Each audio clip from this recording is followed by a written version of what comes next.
They buried the original records under the church floorboards because even the priests were afraid. This story isn't just folklore. It's a mask. A mask covering centuries of psychological warfare, quiet exorcisms, and one man, Ichabod Crane, who was never meant to be remembered for what he truly was. What you've heard, the schoolteacher, the horse, the ghost, is a bedtime version. Sanitized, marketed, fed to the sheep. But the real Ichabod Crane was no simple schoolmaster. He was a decoder, a reluctant witness, a man who walked into the dark corridors of a town caught in a spiritual war and never made it out whole. Sleepy Hollow wasn't just haunted, it was cursed. And Crane didn't run from the Headless Horseman. He ran from what it was guarding. You were never supposed to hear this version. You were never meant to know that Sleepy Hollow was built on Dutch ritual grounds, where early settlers struck deals with forces they couldn't control. And Ichabod? He was sent there. Assigned, not hired. His presence wasn't coincidence. It was calculated infiltration to study something that had already consumed dozens of men before him. The town whispered of the horseman, but they never spoke of the locked cellar beneath the old church, the one with blood-stained pews and iron shackles too small for adults. Because the horseman wasn't the curse, he was the warning. This tale is not about Ichabod's fear. It's about what he saw and what he was becoming. So sit down, close the door, forget everything you thought you knew. Because once you hear what really happened in Sleepy Hollow in the autumn of 1799, the world will never look the same again. This is the story of how innocence dies and how ancient power survives by rewriting history in the minds of the docile. You're not here for fantasy. You're here for truth. And once we begin, you won't want to go back. Not because you can't, but because something inside you will awaken and you'll start to remember. Let me know when you're ready for Section 2. It gets darker. Ichabod Crane arrived in Sleepy Hollow on October 17, 1799. To the townsfolk, he was just a lanky schoolmaster with a hollow stomach and a love for superstition. But Ichabod wasn't the man they thought he was. He carried with him a letter, wax-sealed, no signature, just a crimson emblem, the double serpent around the black sun. That symbol? It didn't belong to any government, church, or school. It belonged to an order that predated America itself. Ichabod had been trained in New Haven. Yes, that New Haven, where certain Yale men still whisper the words of the dead beneath candlelit tombs. His real job? He wasn't teaching arithmetic. He was documenting spiritual fractures, places where the veil between this world and others grew thin. Sleepy Hollow was one of the worst. Within 72 hours of arriving, Ichabod recorded hearing children's voices echo through the fields at night. But no children were missing. He saw black figures kneeling at the edge of the woods at dawn. They never moved. And the townspeople? They refused to acknowledge anything was wrong. They'd all agreed, decades ago, not to talk about what lived in the forests, or what it demanded in return for peace. You see, this wasn't a ghost story. This was an agreement, a covenant sealed in blood by the original Van Tassel patriarch, who arrived in 1682 with a chest full of gold and a book bound in human skin. Every few decades, the land took someone, a traveler, a child, a vagrant. Always someone new, always someone alone. Ichabod, he wasn't supposed to stay, just observe, report, and vanish. But he broke the first rule. He got curious, and it started when he found the basement of the schoolhouse. Beneath rotten floorboards, behind a false wall, he discovered an ossuary. 37 skulls, no bodies, all children, some too small to have ever drawn breath. Scratched into the stone, sacrifice is the seal of safety. He left that night to warn the reverend, but the church was already empty, abandoned for months, though services were still held every Sunday. Ask yourself, what kind of town pretends to go to church And why did Ichabod's letters home suddenly stop after October 28th? This isn't fiction. It's fabrication. And it's about to get worse. Ready for Section 3? The Horseman appears, but not as you remember him. The Headless Horseman, you've been told he was a Hessian mercenary, killed by a cannonball, haunting Sleepy Hollow in search of his lost head. But that's the bedtime version, the Disney version. The truth is far older and far darker. The Horseman was never a man. He was a construct, a guardian spirit, forged by ritual, bound to blood and bone.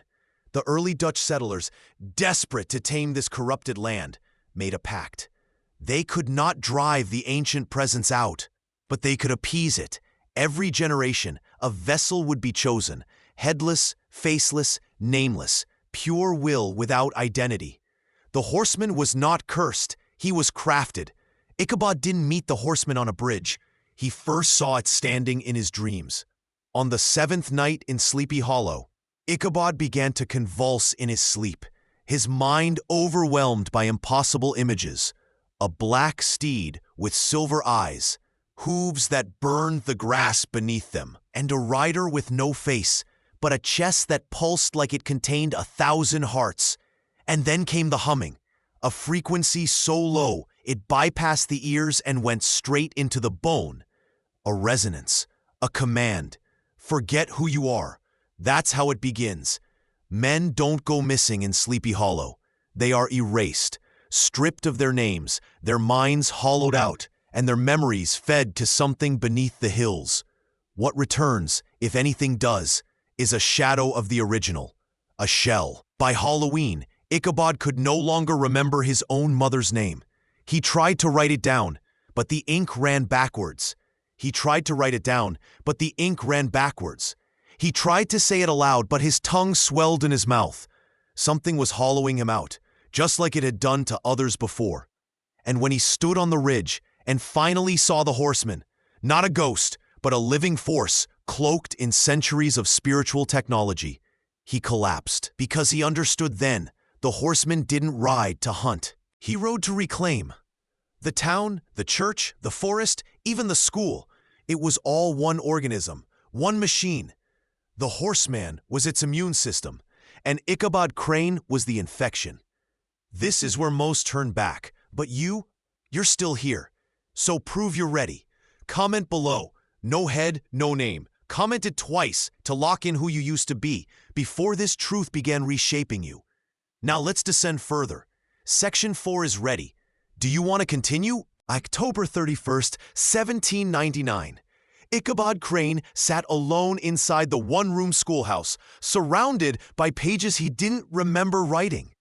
Symbols, glyphs, names in a dead language that burned his eyes if he stared too long. He was unraveling, and he knew it. But it wasn't fear he felt anymore. It was something worse, recognition. Because some part of him remembered this place, not from life, from before. His dreams had shifted. Now they weren't visions. They were instructions. Detailed diagrams of burial patterns, symbols to draw in ash, and the precise number of times to whisper a name before something answers. That night, he didn't attend the Halloween party. He went to the Van Tassel barn. Not for love, for answers. Because Katrina Van Tassel wasn't just the farmer's daughter. She was the last living descendant of the Blood Keepers, the founding families who made the original pact. The women of her line were bred to bind the Horseman. But Katrina had broken tradition. She'd fallen in love with Crane, and her family knew what that meant. The binding would fail.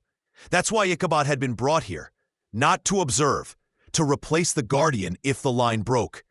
But something had gone wrong.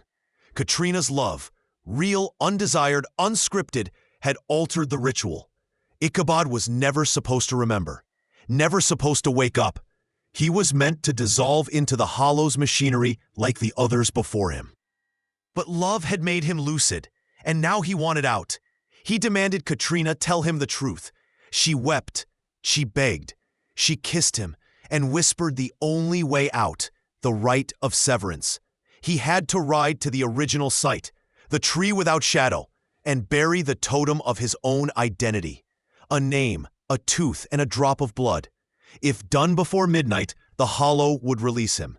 But the horseman was watching, waiting, guarding the path. So Ichabod rode, not in terror, but in rage, because he now knew the truth. The horseman wasn't hunting him.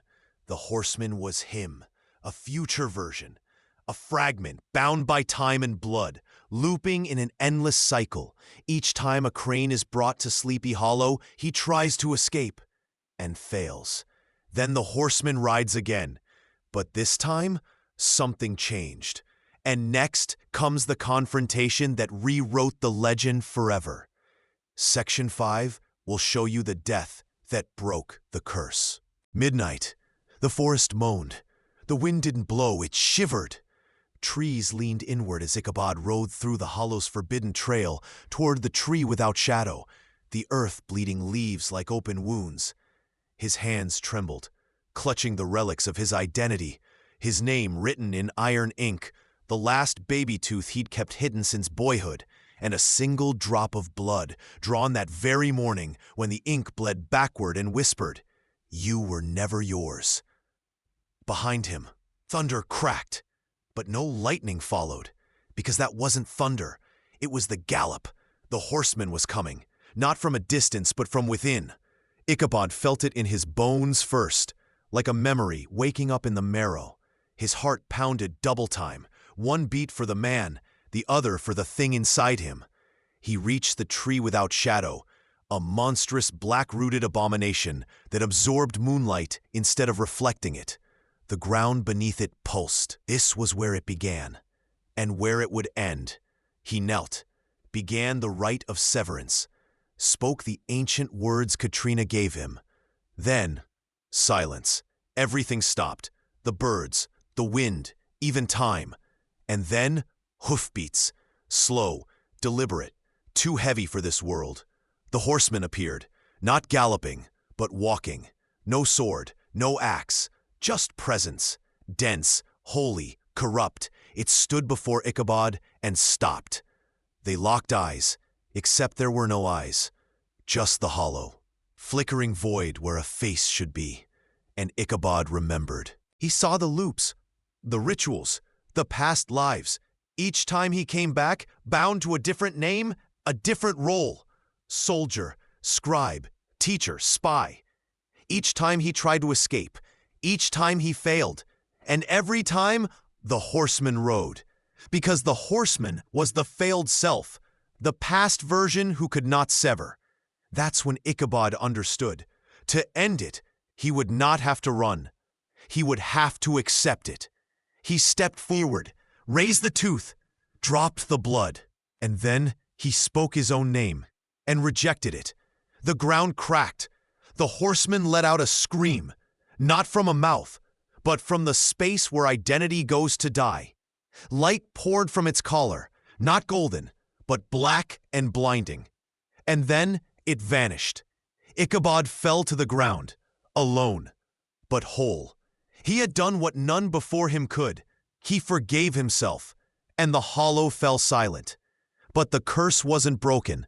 It had simply passed. Next is Section 6. The hidden network and the real reason men like Ichabod are chosen. Ready to go deeper? You think Sleepy Hollow was the only one? It wasn't. Sleepy Hollow was just one node in a continental lattice of containment sites. Ancient energy wells, disguised as towns, parishes, or off-map farmlands, each with their own legend, haunting, or curse to keep the masses away. Some called them ghost stories. Others, power stations for psychological control. These places don't generate fear, they feed on it. After the rite of severance, Ichabod didn't leave Sleepy Hollow as a man. He left as an asset. Because the moment he severed his identity, the Order had what they needed. A vessel with no attachments, no ego, no self, only function. And that function was maintenance. Crane was recruited or reactivated. Depending on how you interpret the fractured notes found years later, in the back pages of his hymnals. Notes about other locations, Cold Spring, Point Pleasant, Roanoke, all marked with the same black symbol, a circle within a triangle, surrounded by 4 headless figures. He had been selected long before he was born. You see, men like Ichabod are bred, not born. They're planted into society under cover stories, teachers, clerks, inspectors. But once activated, their true role is to guard the gate, not from outsiders, but from those on the inside trying to wake up. That's the ultimate truth. Sleepy Hollow wasn't cursed to trap Ichabod.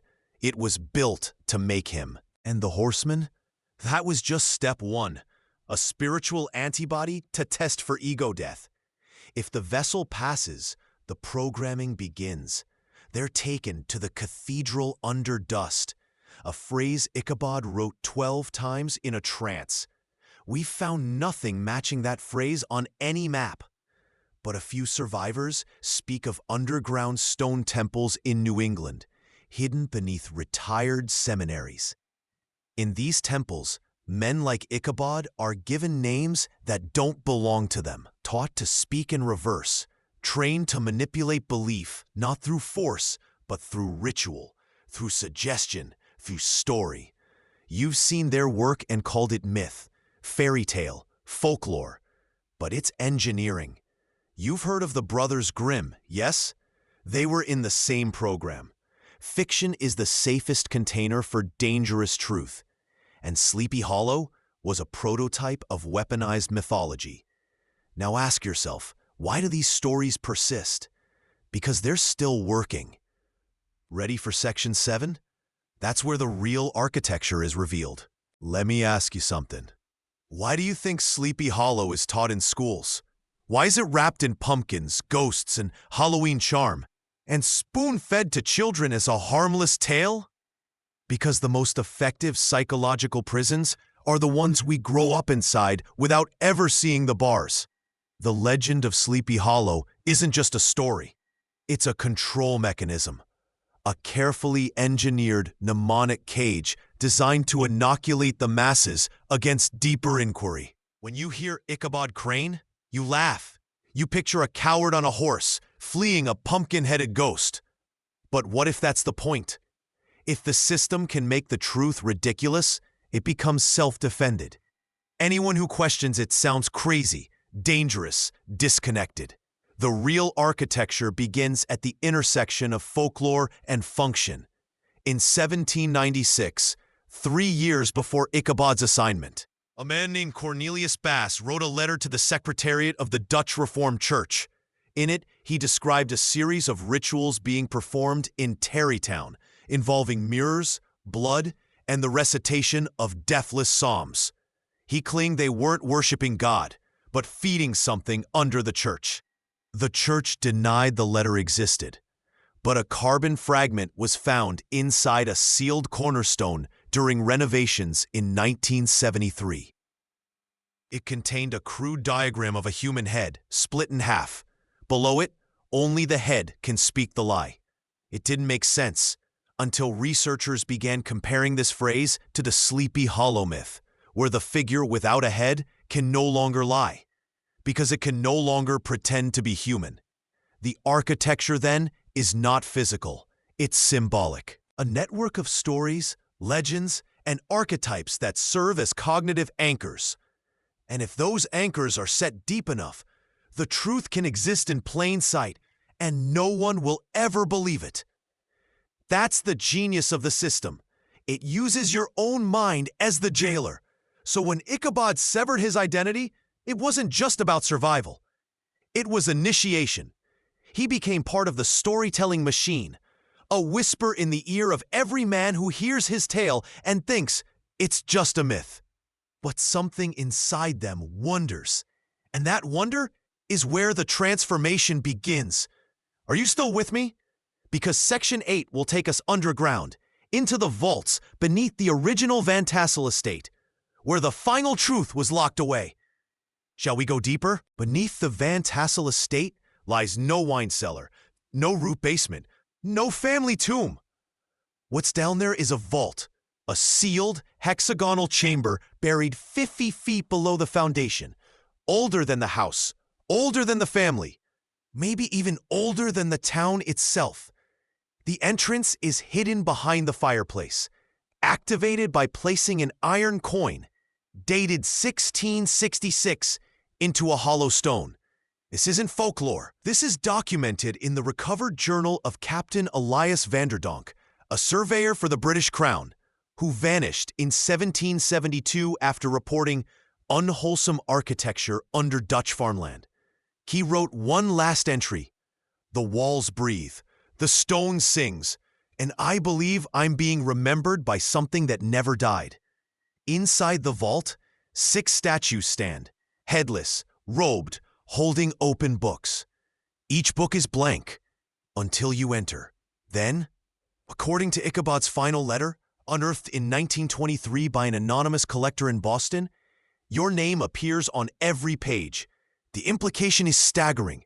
The vault doesn't record the dead, it writes the living. A biospiritual mirror, quantum-bound to the psyche of any man who enters with unresolved identity. The books do not record history, they correct it. They pull from your memories, your shame, your dreams, and they stitch a narrative of who you are becoming. That is the final function of Sleepy Hollow, not just to trap or train, but to rewrite. And this is why the Horseman exists. He's not chasing you. He's chasing the version of you that refuses to evolve. That vault, it isn't a tomb. It's a forge. When Ichabod stood before it, he didn't flee. He knelt, he wept, and then he whispered something none of the letters ever repeated. But when he emerged, he no longer answered to Crane. He wore black. He did not speak. And 3 nights later, Katrina was found comatose, clutching a bundle of raven feathers in her arms. Sleepy Hollow entered winter silence. The townspeople forgot his name. The children stopped singing, and a new figure was spotted, riding the tree line, never approaching, just watching. Because once you've seen the vault, you either serve it or spend eternity trying to outrun it.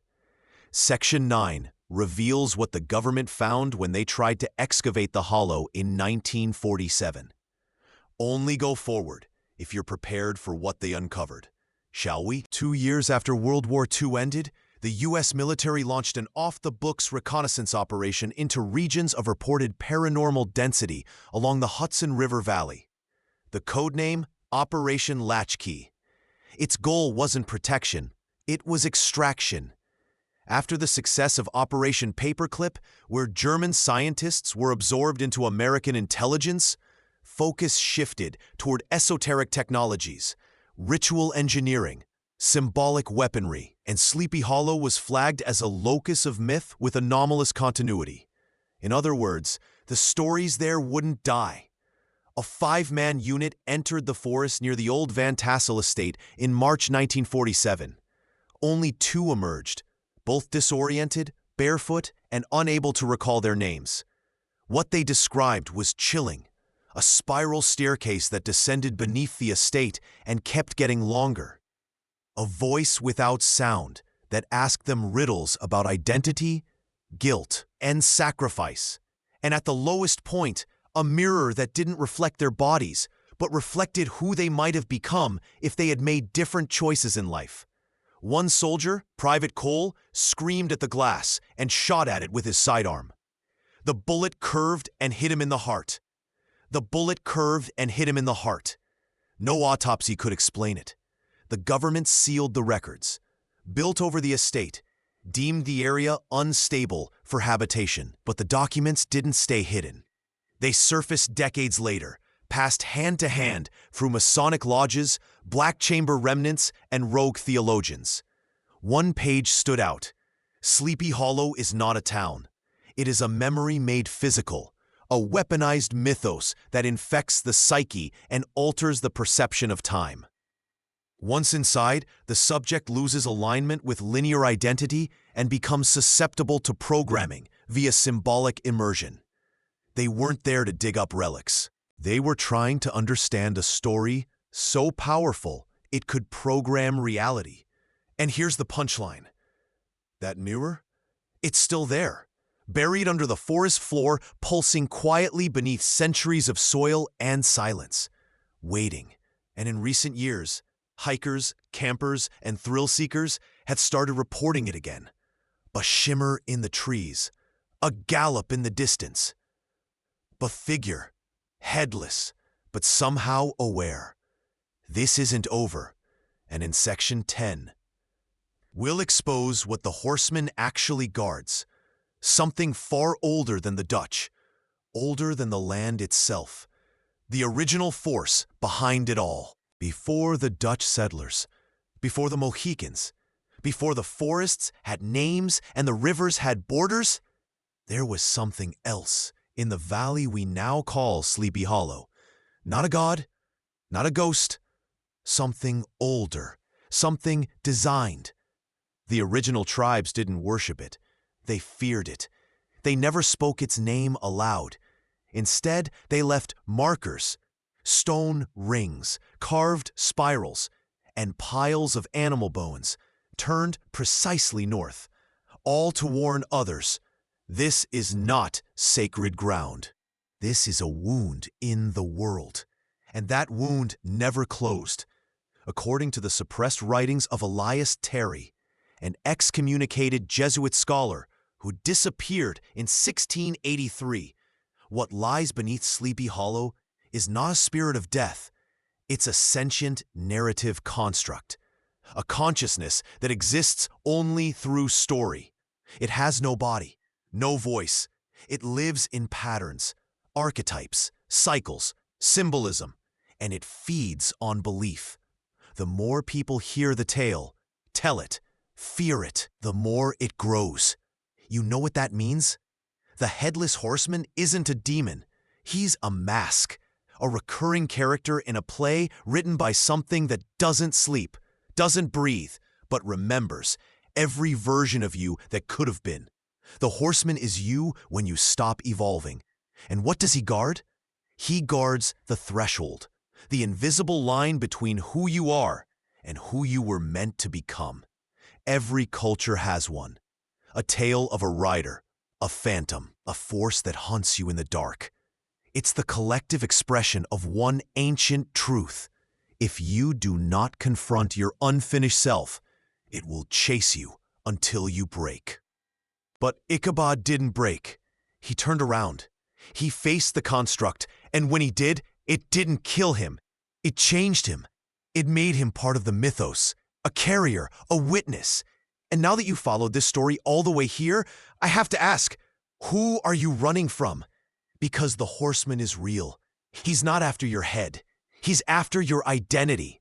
And if you've watched this far, then you've already begun the transformation. Comment below the phrase, "I have crossed the threshold twice." Once to mark your descent, once to claim your rebirth. The story found you for a reason. Now ride, before it rides for you.